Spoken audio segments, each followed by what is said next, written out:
ఒక చిన్న స్టోరీ విందామా? ఒక అబ్బాయి తన తాతయ్య దగ్గరికి వెళ్ళి, తాతయ్య, లైఫ్ లో గొప్పవాడు అవ్వాలంటే ఏం చేయాలి అని అడిగాడంట. అప్పుడు ఆ తాతయ్య తన దగ్గరున్న 2 మొక్కలు తీసుకొచ్చి ఒకటి ఇంట్లో, ఇంకొకటి బయట పెరట్లో నాటాడంట. ఇప్పుడు చెప్పు, రెండిట్లో ఏది బాగా పెరుగుతుంది అనుకుంటున్నావు అని అడిగాడంట. అప్పుడు ఆ బాబు, ఇంకేంటి, ఇంట్లోదే బాగా పెరుగుతుంది, ఎందుకంటే మనం దీనికి టైంకి వాటర్ పోస్తాం అండ్ మనం సేఫ్ గా జాగ్రత్తగా చూసుకుంటాం కదా.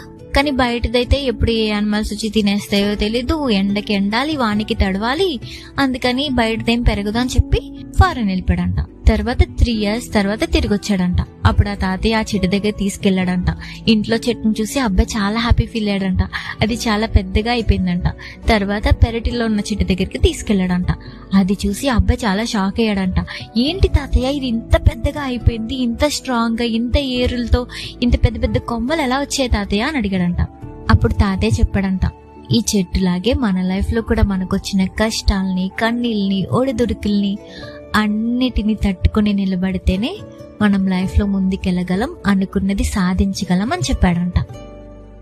నిజమే కదా?